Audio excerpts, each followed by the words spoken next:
Hello जी, नमस्कार। आपके अपने चैनल पहाड़ी ब्लॉग में आपका बहुत बहुत स्वागत है। तो कैसे हो, क्या कर रहे हो, ज़रूर बताना। और आजकल आपके मौसम कैसा है ये भी आप ज़रूर बताना। हमारे तो यहाँ बहुत बारिश हुई, 3-4 दिन बहुत ज़्यादा बारिश हुई। और बहुत हमारे यहाँ ना फसल गिर गई। और जैसे ही ना पानी भरा फसल में और वो गिर गई। और हमारे ये तो हुआ कि ओले यहाँ हमारे नहीं पड़े हुए। हमारी जो यहाँ जगह है ना, यहाँ पर ओले नहीं पड़े, बाकी हवा लगी। तो वैसे मेरी फसल तो बिल्कुल ठीक है। क्योंकि मैं प्राकृतिक खेती करती हूँ। प्राकृतिक खेती करें तो ये हमारे को बहुत सी प्राकृतिक आपदाओं से बचाए रखती है। तो ये इसका सबसे मेन कारण है प्राकृतिक खेती करने का। नंबर 1 ये हमारे को पानी की भी कमी करती, मतलब इतना ज़्यादा पानी नहीं लगाने पड़ता।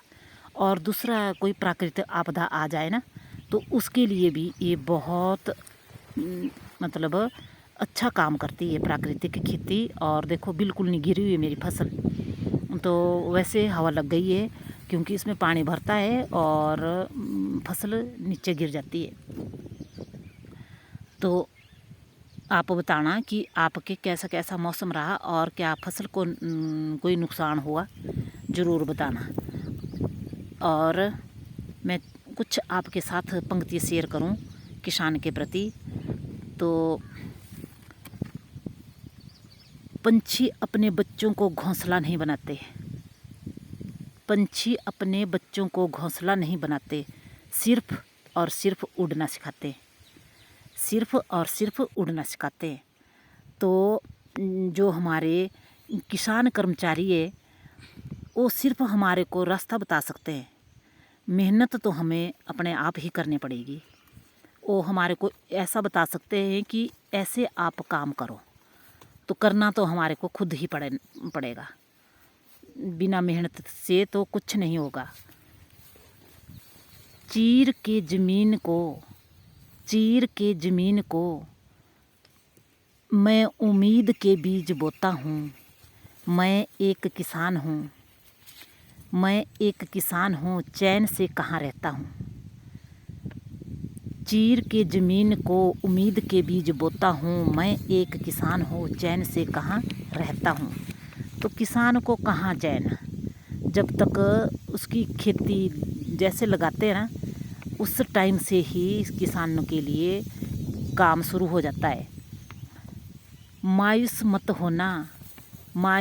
होना किसान, किसी भी वक्त तेरा नाम बन सकता है। मायूस मत होना किसान, किसी भी वक्त तेरा नाम बन सकता है। अगर दिल में आग हो, अगर दिल में हौसला बुलंद हो, तो अखबार बेचने वाला भी कलाम बन सकता है। ऐसा नहीं है, अगर हम कोशिश करें ना तो चलो, प्राकृतिक के साथ तो कोई बस नहीं है ना, पर हमारे को काम तो करना ही चाहिए। बाकी सब कुछ भगवान, ऐसा नहीं है, भगवान कहीं ना कहीं कुछ ना कुछ भगवान के ऊपर भी है। तो देखेगा भगवान और बिल्कुल ठीक करेगा। कई बार हम किसान, हमारी फसल बर्बाद हो जाती है तो हम, जैसे पीछे देख रही थी हमारे ना ग्रुप वाले, ये ने एक ग्रुप में डाला हुआ था कि उनके आड़ू और जो खुमानी की फसल ना बहुत ज़्यादा ख़राब हो चुकी है। ओले पड़े। हमारे यहाँ ये शुक्र हुआ कि ओले ना नहीं पड़े हुए। तो ये देखो, ये देख रहे हो ना आप, ये मटर है हमारी, ये मटर की खेती है। तो अब हमारे पक चुके मटर बिल्कुल तैयार। और हम इनको ना कांट छांट करके पट के लिए आए नीचे से, ताकि इनका देखो कांट छांट कर रहे हैं। और ये देख रहे हो आप, बहुत ही अच्छी दाना इसमें, बिल्कुल भरपूर दाना है। और ये सारा का सारा प्राकृतिक खेती का कमाल है। तो ये देखो, आप देख रहे हो ना, ये देखो कि बहुत अच्छे दाने हैं और बिल्कुल टाइट फली, ऐसी कि इतनी टाइट कि कोई ऐसी बीच में कई बार ऐसा होता था ना कि बीच बीच में कम दाने होते थे, मगर इसमें बिल्कुल पूरे के पूरे भरी हुई है फसल, ये देखो दाने से। तो ये देखो, ये है मटर की खेती। तो मैं तो बोलती हूँ कि हम सभी को प्राकृतिक खेती करनी चाहिए। इससे बहुत, एक तो हमारी सेहत ठीक रहती है, और दूसरा चलो हम ज़्यादा नहीं कर सकते तो अपना जो किचन गार्डन है वो ही प्राकृतिक करें, ताकि हम अपने और अपने बच्चों के लिए ना अच्छा सब्जी और अच्छे फल पैदा कर सके। ज़्यादा नहीं हो काम तो कुछ ही कर सकते हैं। तो ये देखो, मैंने बताया ना आपको कि मैंने 4 फसलें एक साथ लगाई है, मेथी और धनिया और गेहूं की लाइन में और मटर। और मेरे तो ये देख रहे हो ना आप, बिल्कुल पकने को तैयार है। देखो अब 10-15 दिन बाद ये हमारी जो गेहूं की फसल है वो आने वाली है। और मैंने एक बात और आपको नोटिस करवाई थी पीछे अपने किसान भाइयों को, कि प्राकृतिक खेती में ना आप देख रहे हो जो गेहूं का वो है ना, मतलब सिल्ला बोलते हैं हमारे यहाँ, गेहूं का सिल्ला है। इसमें हमारे मतलब ज़्यादा दाने दूसरे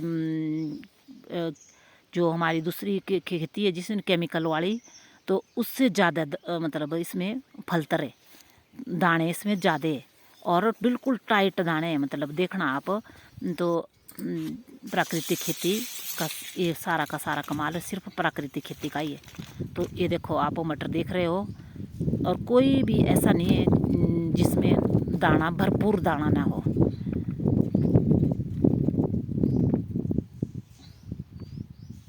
और मिठास इसमें, अगर आप दूसरे मटर भी खाएंगे ना और इन मटरों को भी खाएंगे तो आप खुद ही जान जाओगे कि इसमें कितनी मिठास है और दूसरे मटरों की अपेक्षा।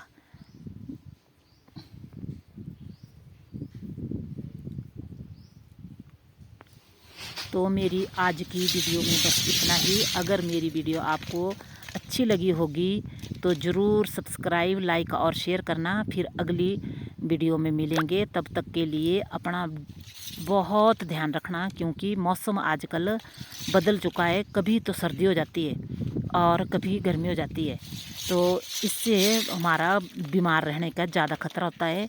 तो गर्म पानी ही पीना, क्योंकि आजकल कोरोना अभी गया नहीं है, अब चला हुआ है। तो कोरोना से भी अपना बचाव रखना। तो मेरी जय किसान, जय हिमाचल, जय भारत।